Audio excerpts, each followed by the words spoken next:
Medyo nakakatakot yung hampas. Oh. Ang galing nung isang yun, oh. Amerikana, babae siya. Ah! Yun lang, natumba siya. Pagkatapos yung pinuri, bigla siyang natumba. Mating na siya, guys. Bali 160 pesos na order. Let's go. Lumipit tayo kasi wala doon sa Fiesta. Sa katabi, 100 lang.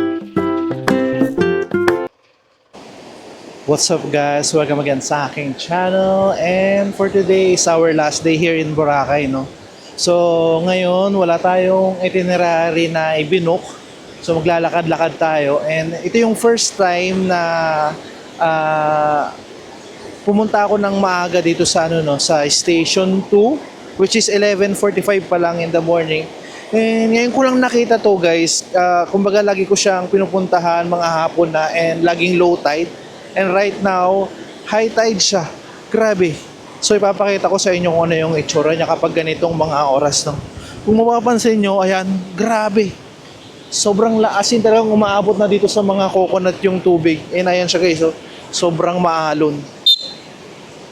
So, ngayon, maraming mga nag-a-activity doon ng mga surfing, no? So, wala pa kayong makikitang mga paraw. Ayan siya.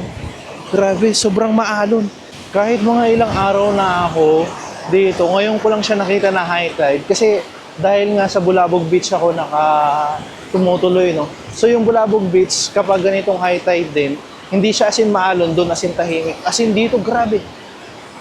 Kaya ngayon napag-desisyon ko, lakad-lakad muna tayo kasi ipapakita ko sa inyo ng Boracay, guys, kapag ganitong oras, 11:45.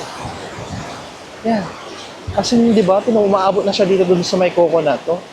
Ganun siya kapag high tide. So, ang magagawa nyo lang na water activities dito, guys, maliban sa pag-swimming, yung surfing, no? Kung gusto nyo ng ibang activities, pumunta kayo ng Bulabog Beach kasi nandun talaga lahat. Mga crystal kayak, ganyan. Lahat ng activities na gusto nyo, cruise, and island hopping, doon siya, guys. Pag dito, surfing lang and i-enjoy nyo lang yung dagat mismo. Ayan, sobrang lakas ng alon. Wow! Ang ganda. So ngayong araw na to, guys, parang free time lang natin. Parang i-enjoy lang natin yung mismong Boracay, lakad-lakad lang ulit, ganyan. Although maganda yung sikat ng araw, kung binabagyo ang Luzon, guys, saka sa Manila, ganyan. Dito, grabe yung sikat ng araw. Although nakalagay sa na uulan mamaya, ewan lang natin, pero grabe yung sikat ng araw sa ngayon. Oh, yun, nag-i-enjoy sila, oh. Marami na rin nag-swimming sa, sa Bulabog ngayon, kasi nga doon, walang masyadong alon. Siguro for safety purposes, mas gusto nila doon. Pero usually, dito talaga sila lahat kapag low tide. Pero pag ganitong high tide, hindi pa ganun karami ng tao. At saka, grabe din kasi yung init. As in, masa-sunburn ka talaga. Kung makipapansin nyo, guys, yung balat ko, ayan. Hindi kasi ako gumagamit na lotion. Kaya, ayan, sunog ako. Ayan siya, oh. Wow, grabe, oh. Maabot na sa ko. Nasa na ako yan, pinakadulo. Pero abot pa rin sa, shorts ko. Nagtanong ako regarding about sa pag-surfing ngayon dito, no? Yung pricing daw nila, 600 kapag walang instructor. For 1 hour yun, guys, ha? Tapos 800 kapag may instructor kang kasama. Ganon siya. For 1 hour din. Ayun. So, pwede naman kayong grupo, isa lang yung gagamitin nyo for 1 hour. At mas maganda kung mas marami kayo, no? Kasi mas makakamura kayo. Gusto ko sana siyang gawin, pero parang pricey siya para sa akin. Wala na tayong budget. Ayun. Gusto ko sana siyang gawin, kaso 800, pero kung 500 sana, pwede, no? Ay, kung pwede namang tawaran. Hindi ko pa pala na, usually pwede naman siyang tawaran. Hindi ko lang i-trinay pala. Ayan. Kasi yung iba, mapayag naman kapag alam nilang budgeted ka. Tapos okay naman sana nila yun. Siguro hindi mo naman kailangan ng instructor, no? Wala lang, i-enjoy mo lang. Bahala ka ng dyan, bumaliktad-baliktad. Basta ang mahalaga yung experience, di ba? Pero kung gusto mo talagang matuto ng surfing, syempre, Yung proper na pagsa-surfing, kailangan mo ng instructor talaga. Yan. Hindi ko expected na kapag high tide talagang umaabot siya sa may ano, coconut talaga oh. Grabe. Ganito pala siya. Medyo ano dito oh, malumot. Yan. Pero dun sa area na yun, malinis siya no, pero dito medyo marumi. Ganun siya. Ewan ko kung bakit. O dahil sa mga ano na to, sa mga seaweeds na to, yung mga lumot-lumot ng dagat. Tapos may konting basura din. Ayan, kung mapapansin nyo. No?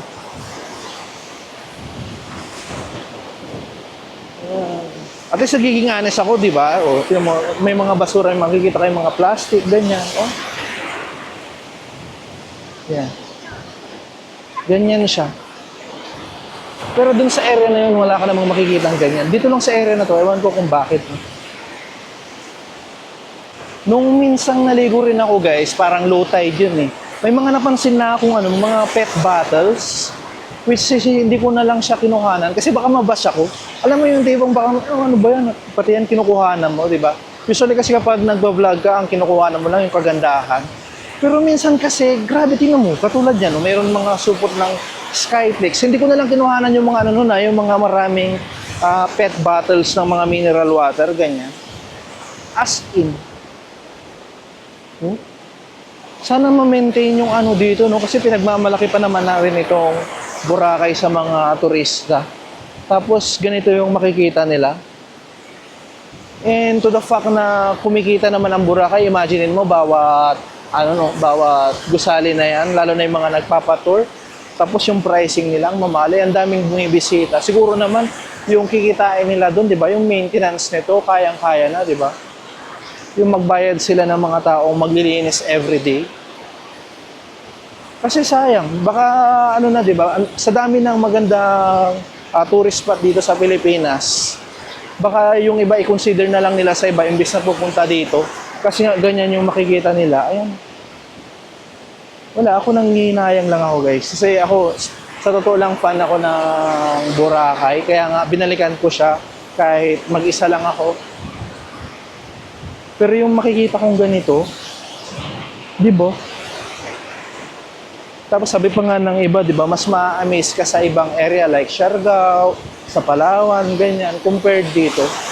Pero kung ma-maintain nila dito, yung linis, wala, yung gusto ko lang ma-share yung ano ko, yung kung ano yung nasa isip ko. Ayun. Siyempre, meron ding mga kasalanan yung mga turistang no, yung mga pasaway pa rin na nagtatapon ng basura. Pero napansin ko lang yung pagkukulang ng mga ibang establishment dito. Sana no, lahat ng mga establishment na yan, may mga trash can sila para doon talaga iano. Kasi usually, kapag wala kang makitang trash can, iano mo na lang, i-discarte mo na lang, iwan dyan yung binili mong mga snacks, ganyan, or yung mga pinag-anuan nyo, pinag-inuman.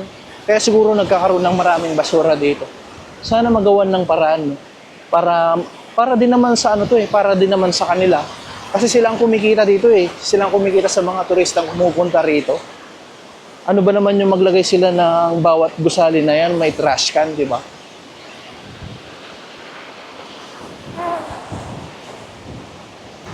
Pero pwede nyo akong itama guys kung mali ako kasi wala kasi ako talaga nakikitang trash can kunyari sa mga ano na yan, sa mga restaurant na yan. Supposed to be dapat may trash can banda dyan.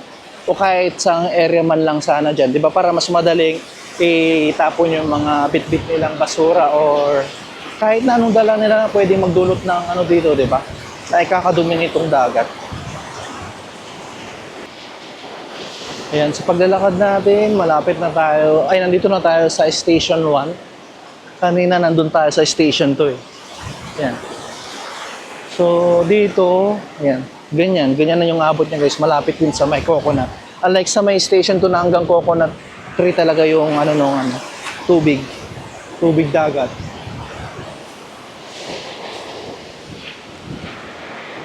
Dito naman sa Station 1 guys, mapapansin nyo, ayan, wala na masyadong basura. Kumbaga dun sa pagitan ng Station 1 and 2, doon yung medyo marami-rami yung basurang nakikita. Pero dito, malinis-linis na siya.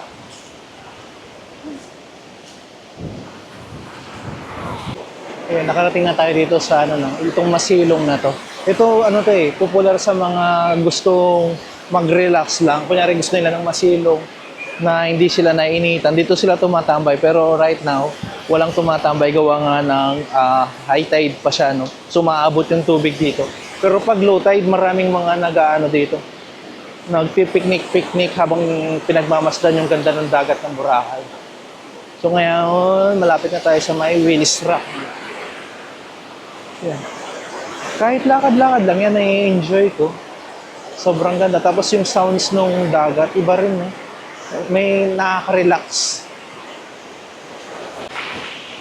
Yung natutuwa pa akong ginagawa ngayon, yung pag-apak dito sa ano mismo, buhangin ng Boracay. Parang namamassage yung paa ko. Sobrang itim na ng paa ko. Yan. Ito yung Station 1 guys. Yung ganyan pa rin yung kalakas yung agos. Dito sa Station 1 wala masyadong naliligo. Meron banda dun sa may Willis Rock pero hindi sila makapunta mismo dun sa para magpa-picture. Kapag low tide lang sila nagpapa-picture dun. Pag ganito sigurado malalim, delikado, tsaka malakas yung alon. Ayan guys, nandito na tayo mismo sa harap ng Willis Rock. So nakikita nyo dahil malakas ang alon, walang nagpupunta mismo doon. Meron namang mga pamilyeng nag-aano dito. Ini-enjoy yung dagat. After natin dyan, try naman natin pumunta doon. Doon medyo marami-rami din yung tao at pumunta. Tsaka merong nag-water activities doon. Yung helicopter. Pag gusto nyo yan maranasan, alam ko na nasa 5,000 pesos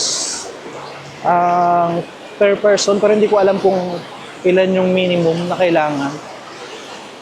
Nakita ko lang yan sa Saklok. Ngayon, nandito na tayo sa may Discovery Boracay. And puntahan natin yung area na yun. Kasi maraming mga tao doon, tapos meron din nag-water activities dyan. Noong nag-land tour kami, naalala ko, pinuntahan din namin yan. Hindi yan yung sobrang sikat na keyhole. Yung sa keyhole kasi na isa, doon sa may New Coast yun. Pero ito, iba rin siya. Nakalimutan ko lang kung anong tawag dito sa lugar na to. Hindi naman ito yung Diniwid Beach, di ba? Hindi ko sure. Nakalimutan ko na kasi guys, kasi 1 year ago na yung nagpunta kami dito and iniland tour namin yan, yung area na yan. And kadugtong din pala ng Station 1. Kumbaga lalagpas ka lang dun sa may na yon. Tapos diretso lang kayo. Tapos yun, pwede nyo na siyang mapuntahan. Nung pumunta kami dyan, hindi siya low tide siya. Pero ngayon high tide siya. Meron kami mga picture dyan kasama ko yung family ko nung pumunta kami dyan. Ngayon may pinagtanungan ako. Tinanong ko na kung anong tawag dito sa area na ito. So doon yung Station 1 kanina, dito daw ang tawag is Sinagka Beach. So ang layo nung sinabi ko di ba? Sabi ko Diniwid Beach. Pero ang alam ko hindi talaga Diniwid Beach to. Ayan. So itong area na to is Sinagka Beach. Tapos doon sa area na yun maraming nagpapa-picture. Ang alam ko yata, after nito, Diniwid Beach na. Kung di ako nagkakamali Ano yan yung mga resort na nakapaligid dito na pwede nyo i-consider kung sakasakaling ayaw nyo na mag-Station 1, 2, 3, Station X, ayaw nyo dito sa Sinagka Beach. Sinabi ko lang kung ano yung sinabi sa akin guys hindi ko pa rin sure kung ano talaga Sinagka Beach daw. Ayan. So mga ganitong buwan makikakita kayo ng ganyan mga activities. Dati nung nakaraang pumunta kami dito ng January 2024, sa Bulabog Beach ko to nakikita Doon sila naggaganyan. Pero ngayon nandito sila sa Sinagka Beach. Since nandito na rin tayo guys, puntahan na rin natin I-check natin. So pwede siyang lakarin kung masipag kayo maglakad-lakad. Kung nanggaling kayo sa Station 2 or Station 1, pwede na kayo dumiretso dyan na hindi nyo na kailangang sumakay pa ng e-bike. Yan. Itong mga ganito, more on foreigner talaga ang gumagawa. Bibihira lang ako makakita ng mga Pinoy na nag-ano itong water sports na to. Usually yung mga sa atin, ginagawa nila surfing. Pero itong sport na to, bihira lang ako makakita ng Pinoy. Ayan. So ngayon, dito na tayo dadaan. Papunta doon sa area na yun. Ngayon, maraming pila. Ngayong oras na to. Yung ano yun, yung bata siya. Ang tapang ng bata. Pinoy. Ayan, para transparent tayo, no? Yung makikita nyo yung daan, papunta doon sa tourist spot. Puro mga basura, no? Sana magawa nila ng paraan to, no? Kasi hindi siya magandang tignan, sa totoo lang. Para din naman sa kanila to sa tourist, ano nila, di ba? Oh, puro mga basura yung nandito sa area na to. Sana ano na, no, yung parang lagyan nila ng simento na daan papunta dun sa area na yun. Since marami talagang sumasadya para puntahan yun, magpa-picture. Tapos yan yung makikita nila. Wala, gusto ko lang siyang share, guys. Kaya gusto ko siyang i-share para gawa nila sana ng action. Kasi sobrang ganda ng Boracay, tapos mayroon tayong mga area na ganon, na baso-basura. Sayang yung ganda ng Boracay, guys. Oh. Ngayon sobrang taas ng tubig, halos umaabot sa ano. Dati nung kami mababaw lang yan, eh. Tapos sobrang linaw ng tubig. Nung nakaraang pumunta kami rito. Grabe, parang medyo nakakatakot doon kasi talagang umaabot yung tubig dito. Oh. Sa ngayon hanggang dyan na lang siya, pero kung mapapansin mo, may sinyalis na umaabot yung agos niya hanggang dito. Tingnan mo, may tubig dito. Ganyan siya, guys. Kung pumunta kayo dito. Ngayon, marami pang mga taong nandoon. So kung kaya niyo siyang lakarin, kung kunyari galing kayo ng Station 2 or Station 1, pwede niyo na kayong dumiretso dito. Oh, grabe. Nakakatakot yung alon. Wow! Ayan siya, guys. Parang small version siya ng keyhole doon sa may new post. Tapos pwede kayong magpa-picture. Dito sa area na ito talaga marami nagpapa-picture kasi maganda siya. Ayan. May mga makikita kayo nagpo-post sa mga reels, shorts. Dito nila inaano yun, guys. Kinukuha. Kasi maganda talaga siya. Yun nga lang ngayon, medyo nakakatakot siya kasi grabe yung alon, no? Oh. Ganyan siya, guys. Dati may tali dito. Ito, may tali nga dito. So, pwede kang mag-ano rito, yung parang gaganyan ka, yung pose. Tapos, hindi ko sure. Ayun, oh. Tingnan mo, pwede rin lakarin, no? Doon sa area na yun. Sikat din yung area na yun. Hindi ko sure kung ito yung Din Iwid Beach. Nakakalimutan ko na kasi.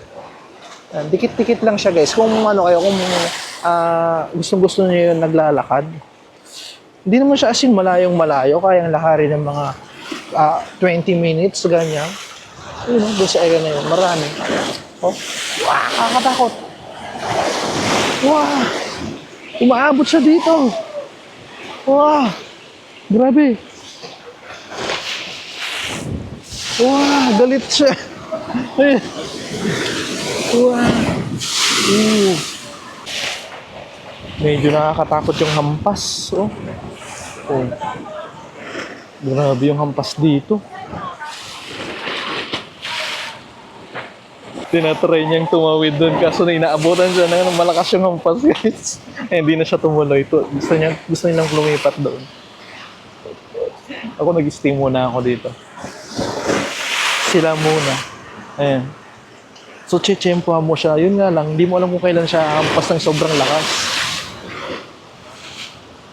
Ayan, second attempt niya. Uy, swerte, hindi magana yung hampas. Sobrang lakas ng hampas, guys. Hindi na tumuloy yung babarkada. Ayun. So, lumusot na lang sila dito. Hindi na rin sila nag-attempt yata dito. Doon na sila sa butas lumusot. Papunta doon sa kabila.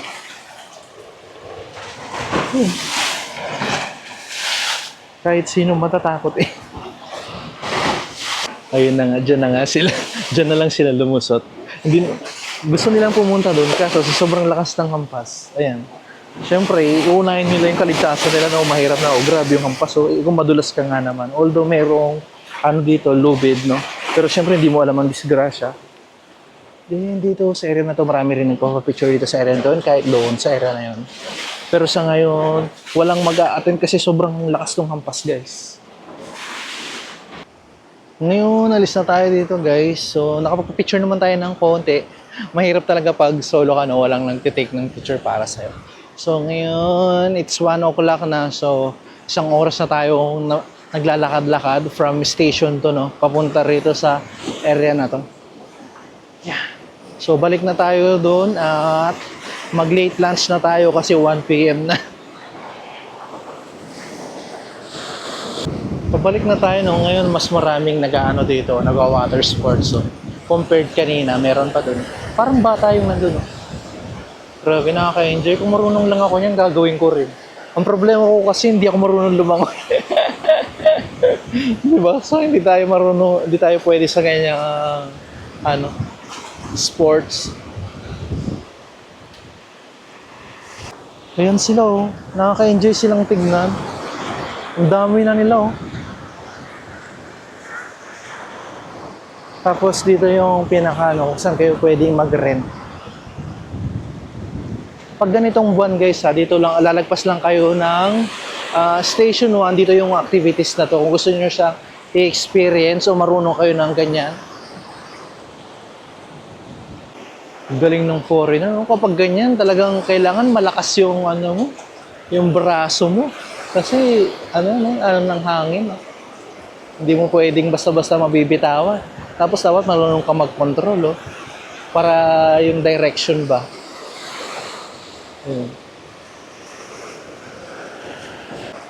Yung dito siguro pa lang siya. Gusto pa lang niyang matutunan. Kasi may instructors na kasama, oh. So, tinuturuan siya. Mas mahal kapag ganyan. Pero pag marunong ka na, alam ko mas mura. Yun nga lang, hindi ko na naitanong kung magkano yung per hour niyan. Yan siya. Ang galing nung isang yun, oh. Amerikana, babae siya. Yun lang, natumba siya. Pagkatapos yung pinuri, bigla siyang natumba. Ayun pa yung mga iba, oh.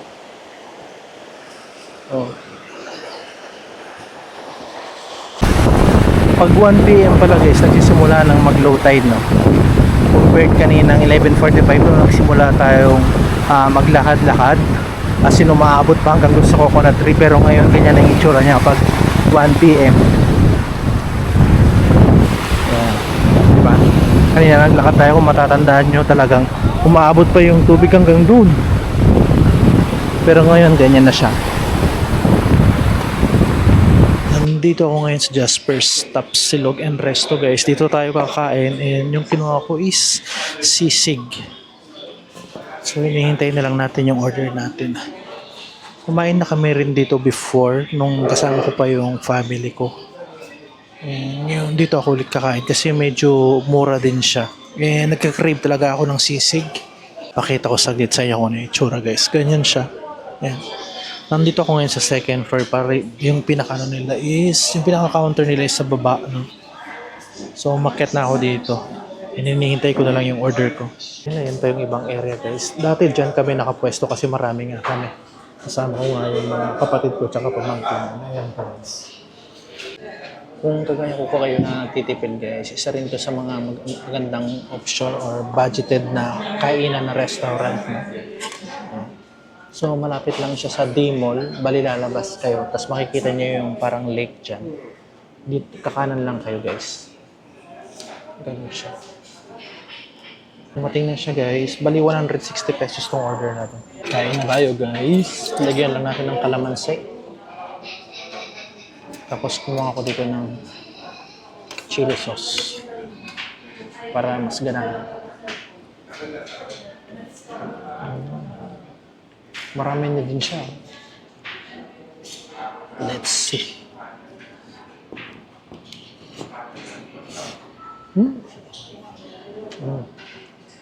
Sarap.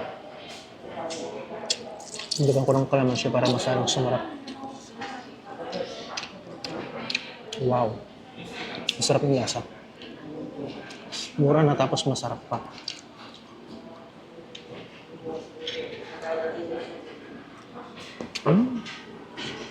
Mm.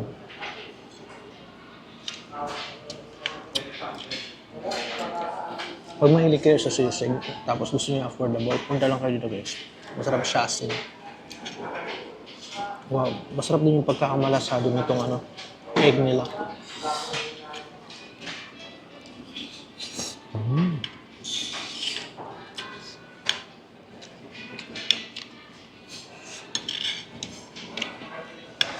Tapos lagyan mo ng chili sauce.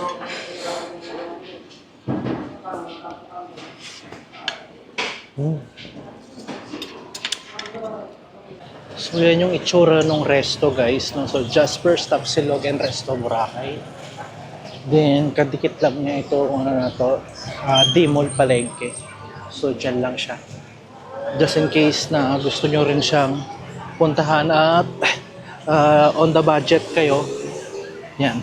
Pwede guys, no? For the price, tsaka yung lasa, 10 out of 10. Masarap talaga din siya. After natin naglakad-lakad tsaka kumain guys, nandito na tayo dito sa D-Mall para magtingin-tingin naman ng damit na pwedeng ipang souvenir, no? Siguro ang bibilang ko na lang yung pamangkin ko. Yan pa yung mga ibang store. So lumipat tayo kasi wala doon sa Fiesta. Dito sa katabi, tago 100 lang. Ito na lang siguro kukunin ko para sa pamangkin ko. Tag 100 each, so 200. And ito pa yung ibang, ano nila, paninda rito.